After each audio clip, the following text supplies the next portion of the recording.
Imagine, just for a second, that you're going about your normal day. Right. You're walking down the sidewalk, maybe checking your phone, totally in your element. And then, I mean, without any warning at all, in the blink of an eye, you are beamed up onto an alien spaceship. Oh, wow. Yeah. The gravity is suddenly like twice as heavy. The air smells metallic, kind of like copper. The lights are this blinding, pulsing neon.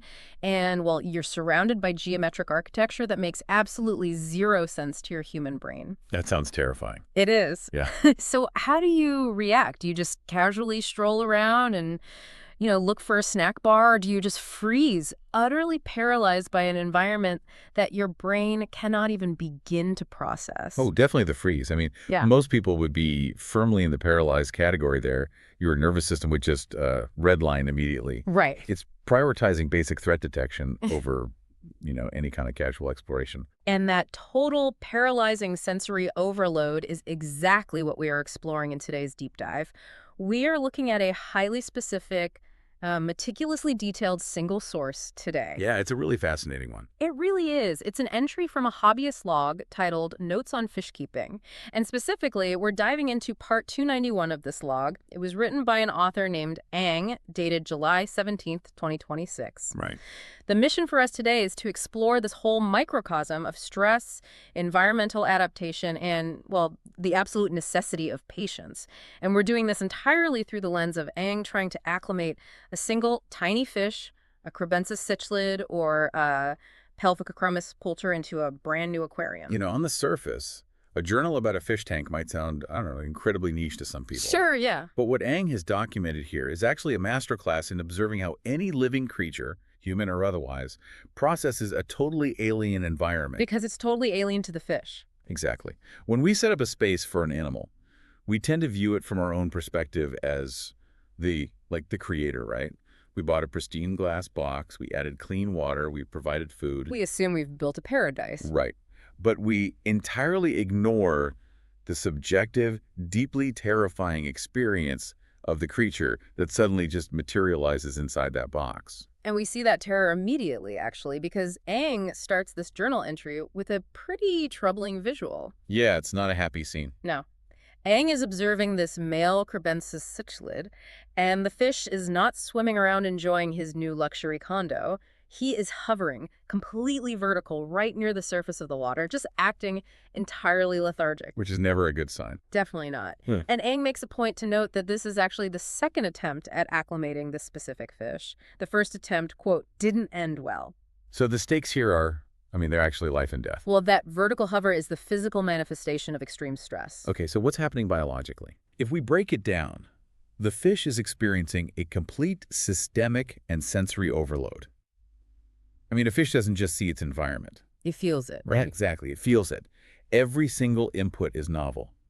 The microcurrents of the water from the filter are pushing against its body from totally new angles. Oh, I hadn't even thought about the water currents. Yeah, and the chemical composition of the water too, the pH, the mineral hardness, it's entirely different from what it knew just hours ago. Yeah. The brightness of the light, the spatial dimensions of the tank, it's all completely alien. So it's just too much data. Way too much. The fish's nervous system is being bombarded with so much novel telemetry that it basically lacks the processing power to sort the dangerous data from the safe data. Man, it sounds like a computer that just completely maxes out its CPU and you get that little spinning buffering icon on your screen. That is a perfect analogy, actually. Like the machine isn't broken, it's just temporarily incapacitated by the sheer volume of tasks.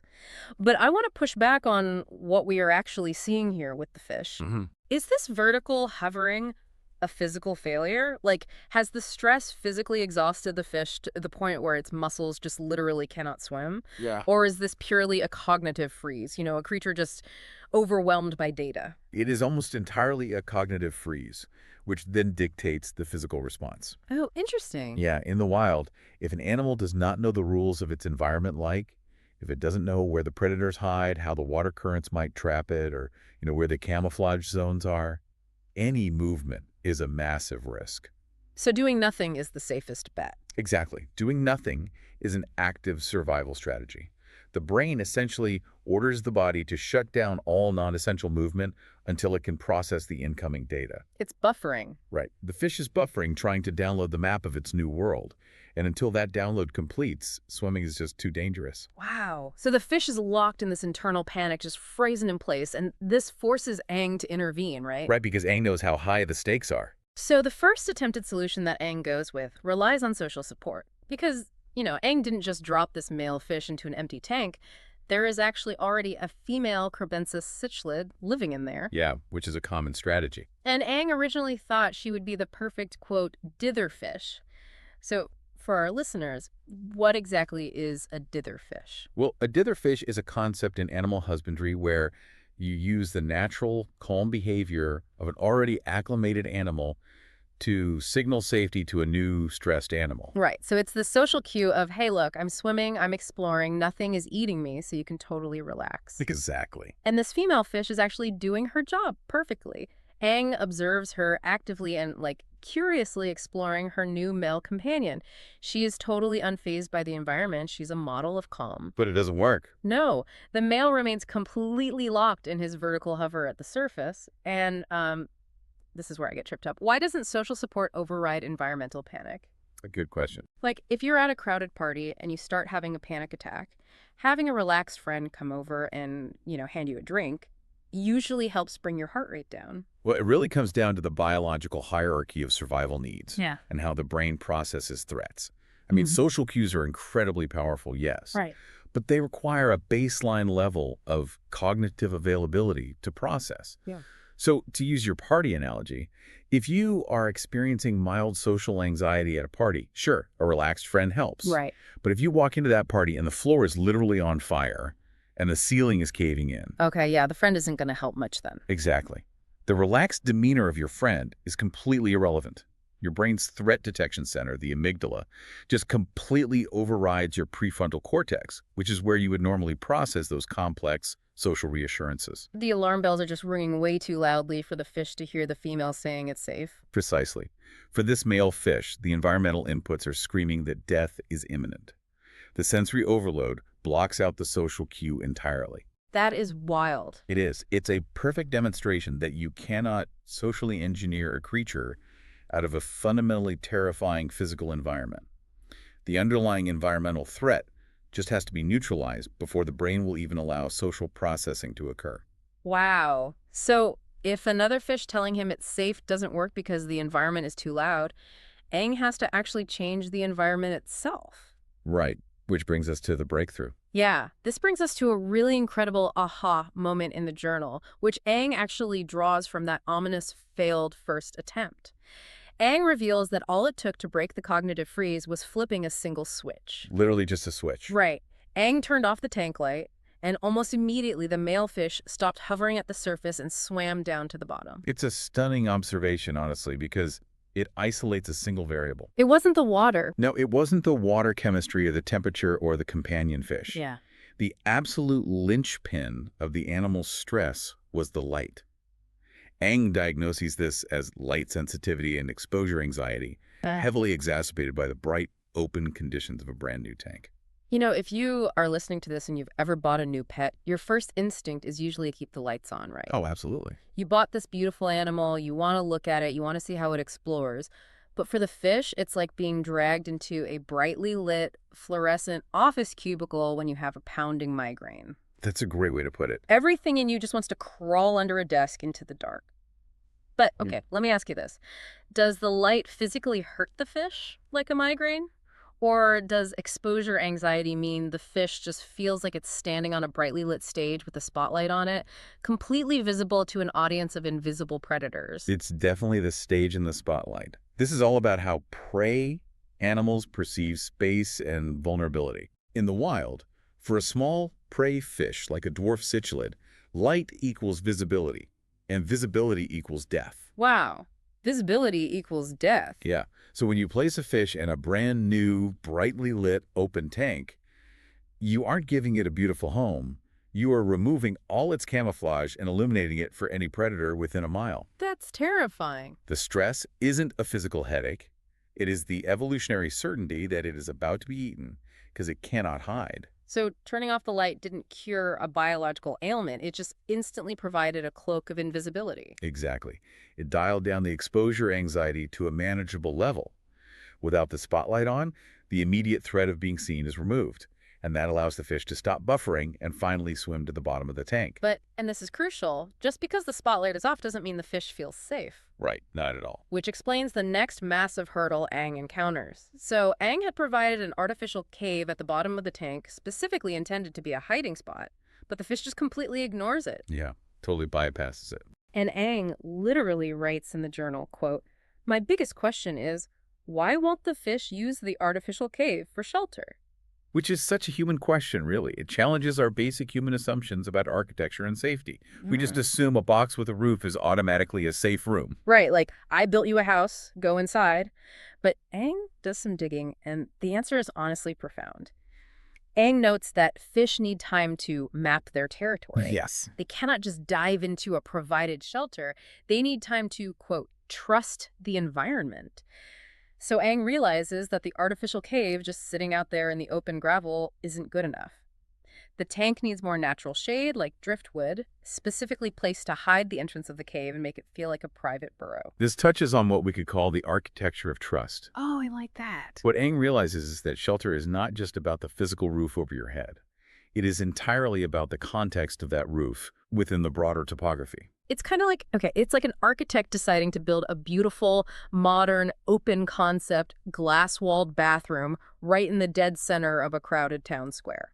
Exactly. Sure, technically it is a room, it has a roof, it has walls, it has plumbing, but without any privacy or context, no one in their right mind is ever going to use it. That is exactly how an animal views an exposed cave. To a small fish, a cave with its entrance out in the open isn't a sanctuary, it's a trap. A trap? Yeah, because if you run into a cave that is totally exposed, a predator can just sit at the single exit and wait. There's no back door, so instead of seeing a safe room, the fish sees a dead end. You're just cornering yourself. Precisely. And when Aang talks about the fish needing time to map the territory, we have to understand what that actually entails. I mean, the fish doesn't just use its eyes to find a door. Oh, right. They have other senses. Right. It has an organ called the lateral line running down its body that detects changes in water pressure and flow. So to trust a shelter, the fish needs to memorize how the water currents move around the cave. Oh, wow. It needs to memorize the shadows. It needs to find secondary escape routes and blind spots. So adding the driftwood isn't just like an aesthetic choice to make the tank look like a natural river. No, not at all. The driftwood creates a complex visual and physical barrier. It breaks up the line of sight, allowing the fish to enter the cave without being seen entering the cave. That makes total sense. That is what transforms an artificial plastic dome into an actual private burrow. You cannot force a living creature to trust a space just by declaring it a shelter. Trust requires a contextual, physical understanding of the environment. And building that mental map just takes time. Wow. And as Aang is figuring out all these incredibly nuanced details, like realizing how the light causes exposure anxiety, how the cave entrance needs hidden sight lines, how the fish actually maps the space, the very act of writing this journal entry sparks a brand new hypothesis for the future. I love this part. It is brilliant to see the real-time problem solving unfold right on the page. Yeah, Aang literally writes, "While drafting this post, it just dawned on me. And the epiphany is this. Next time, instead of moving one single fish or relying on one existing dead fish to calm things down, they should move multiple fish into the new tank at the exact same time, like maybe 2 or more. Right. And the logic Aang proposes is that moving them collectively will keep the group calm." It represents a massive pivot in Aang's understanding of animal behavior. I mean, Aang has moved from analyzing a single stressed nervous system to realizing that a one-on-one social dynamic fails in a crisis, to manipulating the lighting, to rethinking the physical architecture. And now this. Right, finally arriving at the concept of collective acclimation. But help me understand the actual mechanics of moving as a group here. Like, does dropping 5 fish into a tank actually change how scary the environment is? Or does a collective move just distribute that terrifying exposure anxiety across multiple targets? How do you mean? Like, if there are 5 of us, I only have a 20% chance of being eaten instead of a 100% chance, so mathematically I just feel safer. Well, you are touching on a well-documented biological phenomenon called the dilution effect. Okay. When an animal is completely alone in a new dangerous environment, it carries 100% of the predation risk. Because the risk is absolute, the animal's vigilance has to be at maximum capacity. And that leads to the buffering. Exactly. That is what leads to that vertical hover, that total system freeze. You are buffering because you have to monitor every single variable alone. Because if you miss one detail, like a shadow moving, a change in the water current, you're toast. Right. But if you introduce 5 fish simultaneously, yes, you instantly dilute the physical risk. Mhm. However, the real magic here is that it also dilutes the cognitive load. Oh, interesting. If you have a group, they naturally divide the labor of mapping the territory. One fish might be checking the substrate, which is the gravel or sand at the bottom of the tank, while another is monitoring the open water column above them. Another might be investigating the cave entrance. So they are effectively crowdsourcing the territory mapping. But how do they actually share that data with each other? I mean, they aren't talking. They share the telemetry data through really subtle body language and physical cues. Like, if one fish is exploring the substrate and suddenly darts backward, the change in water pressure alerts the rest of the group that there is a boundary or a perceived threat there. Wow. If one fish enters the shadow of the driftwood and stays calm, the others observe that survival and update their own mental maps. Oh, that makes so much sense. And that's why the female ditherfish didn't help earlier. Yes, why wouldn't she? When she was already in the tank, she wasn't sharing the cognitive load of acclimation because she had already mapped the tank days ago. She was acting like a local who already knows the neighborhood. Exactly right. But when a group arrives together, they are all in the exact same boat, processing the exact same novel data. Their shared, cautious exploration continuously validates the experience for the whole group. You nailed it. It prevents that single-point system crash we saw with the vertical hover. By moving as a collective, the sensory overload is distributed, and the group can map the environment exponentially faster than a single, terrified individual could ever do alone. It is just an incredible realization for a hobbyist to arrive at simply by sitting and watching their tank. Truly. And it brings us to the end of Eng's journal entry. After all of this deep analysis, all these observations about light and architecture and the dilution effect, Eng's final conclusion for this specific Kribensis cichlid on this specific day is just, well, acceptance. Which is tough to do. Yeah, Eng writes, "For the time being, we will let the fish acclimate at its own pace." Which is often the hardest part of the entire process for the person managing the environment. You just have to step back and let the biology work. Yeah. So what does this all mean for you listening to this right now? We've gone on this really fascinating journey with Eng. We started by observing the physical manifestation of extreme stress, that vertical hover caused by total sensory overload. We learned that the presence of a calm friend cannot override a fundamentally terrifying environment because the brain prioritizes immediate threats. We discovered that sometimes lowering anxiety is as simple as turning off the spotlight and providing a cloak of invisibility. And we learned that a shelter is only a sanctuary if you trust the architecture around it. Exactly. And finally, we saw how going through a scary transition as a collective group can distribute the cognitive load and make mapping a new world survivable. And the overarching takeaway here is that true comfort in a new environment just cannot be forced by the architect who built it. The map has to be drawn at the learner's own speed. Yeah. You can provide the driftwood, you can lower the lights, but the animal still has to do the work of trusting the space. Which leaves you with a thought I want you to mull over long after we wrap up today. Think about our own human lives. Think about how we operate in our workplaces, or even how we manage our families. Oh, this is a good point.